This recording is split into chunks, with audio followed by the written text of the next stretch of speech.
Morning, makatulong ni ata dinhi karon sa plantation sa Lakatan dinhi sa sitio Tulan, sakop sa barangay Dulipos dinhi sa Orqueta City.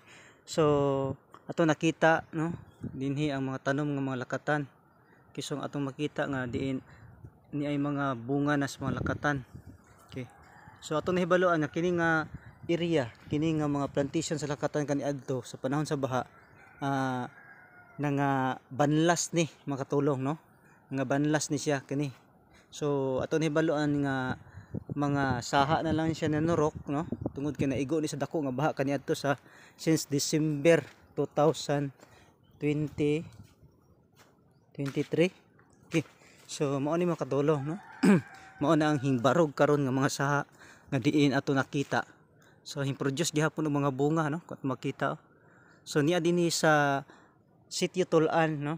At ato nihibalo nga niya paday dinhi ang ato nga ubay-ubay nga plantation sa Lakatan. Okay, so mao ni makatulong no atong giduol atong videohan karon.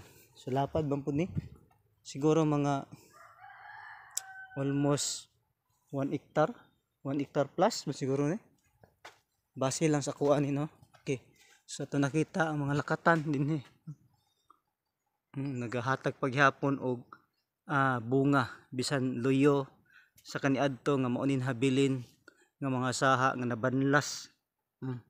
Ang mga main gid ani nga mga punuan nga banlas sa dako nga baha kaniadto sa since December no. Dinhi sa Orqueta City.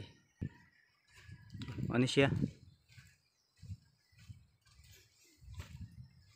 So makahatag hapon siya og sustain no sa mga katawhan.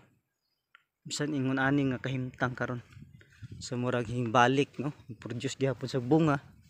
So grabe gyud ang kinaiyahan no. Grabe ang Ginoo nga di mo tabang sa mga tanom nga makasustain gyud sa mga katawhan aron mabuhi.